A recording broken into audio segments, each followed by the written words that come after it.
Why are Chinese EV manufacturers hiring European vehicle designers? Let's get into it. There are quite a few reasons why Chinese electric car companies would like to hire European car designers, beyond just because of how Western cars tend to look, which is at least something half decent normally. And there are other things going on in the background with these car manufacturers, and maybe some of them you've heard of. So let's go into it, let's find out.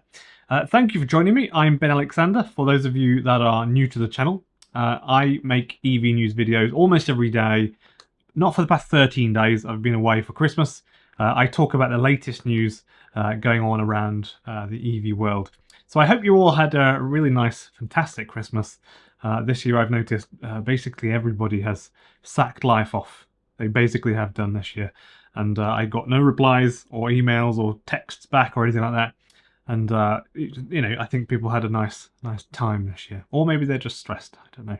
Christmas break is helpful for mental health, I think. And I took the opportunity to do some life admin for 13 days over Christmas. Now it is business as usual with daily videos. So before I go into some reasons why Chinese EV manufacturers may be choosing to hire Western designers that have been working with European car brands, let's just talk about the big two figures that I know of that kind of brought about this video. Two designers called Wolfgang Egger and Chris Bangle.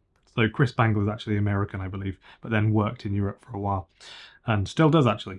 So the first designer, Wolfgang Egger, I've talked about him before. He's been mentioned a few times online recently. He designed the Audi A1, the Audi A3, and almost entirely the Audi R8. So pretty notable cars. He's worked at Alfa Romeo, and at Alfa Romeo he designed the 156 and the 147, and he actually designed the 156 Estate. I owned one of those, and it was almost identical to this one. I'll put it on the screen now. I couldn't find an actual picture of mine. But someone crashed into my car when I was in France at a traffic light. They hit the back of it, and so I didn't get to keep that very long. But it was nice, though. He contributed to the design of the Lancia Ypsilon during his time with Lancia, which wasn't very long. And he also worked with Saic. So Wolfgang Egger was also credited with work on Saic models, particularly influencing their overall design direction, but not really having a type of vehicle to his name on that in that company. After his time with Audi, Wolfgang Egger joined Italdesign Guigaro, I can't say that name at all, where he worked on a range of projects for different companies actually, because it's just a sort of design company. Not necessarily a brand, but he most notably designed a Lamborghini for Lamborghini, which you can go buy now. Wolfgang Egger also moved to BYD, so that's where he works now. Basically, they've paid him a lot of money to work with them, and he has been involved in designing electric cars with them for quite a good while actually. And that's kind of part of BYD's push, I think, to make their cars good looking and actually to at least have a chance at selling them in Europe and other Western countries, because there is a huge amount of money outside of China, and definitely BYD know this. And if they can make a car that Chinese people want, but also everyone else wants, then that again is just showing BYD's very reasonable level of business acumen. It's just basic common sense, I would imagine. And I'm not sure that they had that common sense actually, and the business acumen for all of their years making cars. Before they, in this last few years, before they kind of have gotten quite big now. And because some of their cars are blatant rip-offs of Western brands. It's quite shifty, actually. I obviously really like BYD cars. It's not me dissing them, really, but, a spoon's a spoon. They really did copy some other big companies. So it's nice to see that they just hired a designer to make their own version of a European-looking car or a Western-looking car. Not something crappy, basically. So now the other chap called Chris Bangle, he designed the Fiat Coupe. And if you're a car person, you know exactly what that is. It's a pretty cool car. And it's not exactly a great car, but it is an iconic car of its age. I think it's a pretty cool car. And he designed a few of the cars, the BMW 7 Series, the E65, E66 models, the BMW Z4, BMW 5 Series, the E60 model. I might be getting some of this wrong, so don't quote me. I think I've got this correct though, but there's a lot of numbers here. BMW 6 Series, the E63, E64, fast ones, and BMW 1 Series, the E87. He also designed the Z9 concept car, which was ugly, but, you know, was a big deal back in the day. So let's go over just a handful of possible things that are on the mind of BYD, MG, Saic, things like that. And, you know, why would they want to hire a European designer? So global appeal and aesthetics. European designers are renowned for their sense of style and aesthetics. You know, BMW, Mercedes, Volvo, beautiful cars. By hiring them, I think Chinese companies aim to create vehicles with a global appeal that resonates with consumers worldwide, not just in China. So kind of just like I said, but I really do think that is a part of why they're doing that. Market expansion goals. Chinese electric car companies are looking to expand into European and other international markets. Having European designers, I think, probably helps tailor their vehicles to suit the tastes and preferences of these markets locally, I would imagine. Little things like people in, say, France might just really, really like small cars with a short wheelbase and a door handle in a certain position. And so therefore, if you're going to try and sell a massive saloon car like the BYD Seal in a country where nobody drives those cars, you want to know, you know, it's quite a nuanced car design, and basically just what the car is and how it looks. It's a very nuanced thing. So for sure, designers are much more than just people that draw on an A4 piece of paper and draw some funky lines. They are definitely quite clever people.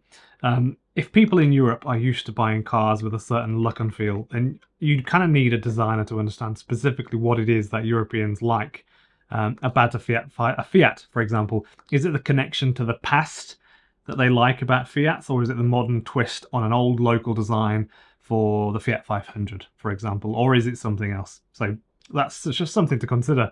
Brand perception. Collaborating with European designers can enhance the brand perception of Chinese electric car companies, and it can position them as premium or more globally competitive brands at the very least, I reckon.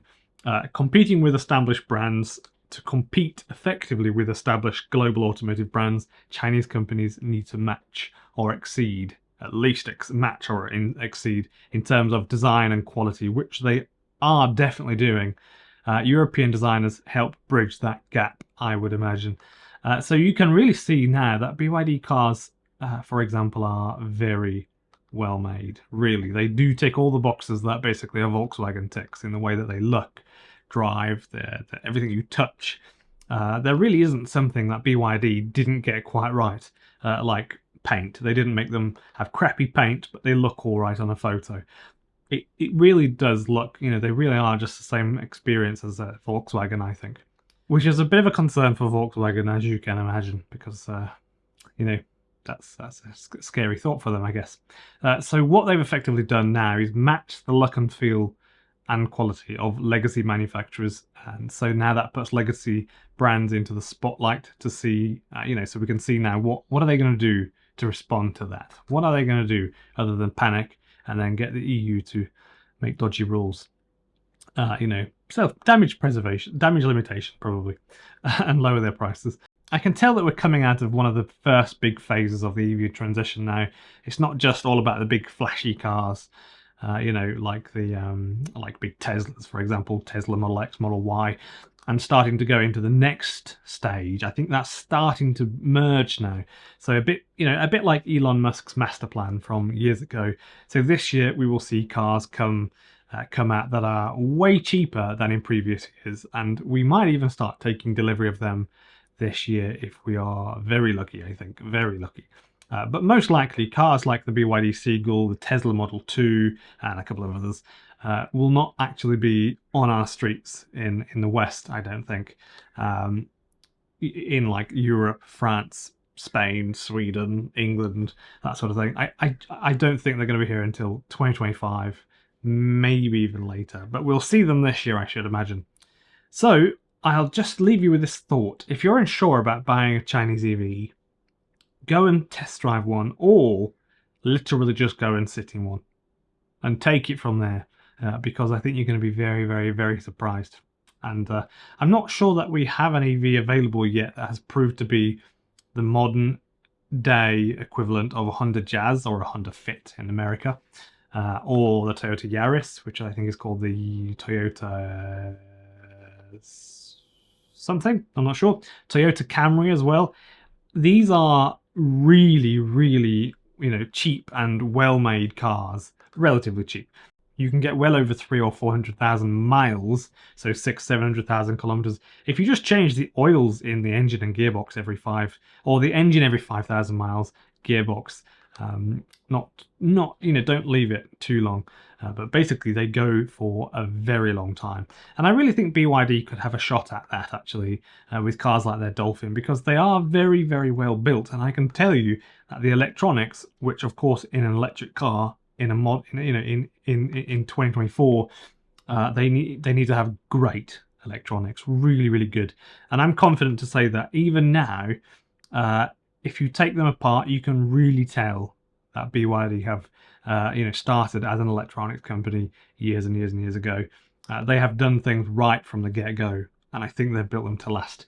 A couple of little uncertainties. I'm not sure if they've put any cooling, or if it's liquid cooled using glycol, for example, in the air conditioning on the screen. But I don't know if that screen is going to last in BYD's in places like California, Texas, and I don't know, Brisbane, Sydney, Melbourne, Australia, or China in the heat. Because when the sun hits cars in Australia, it is intense. It's not fun at all.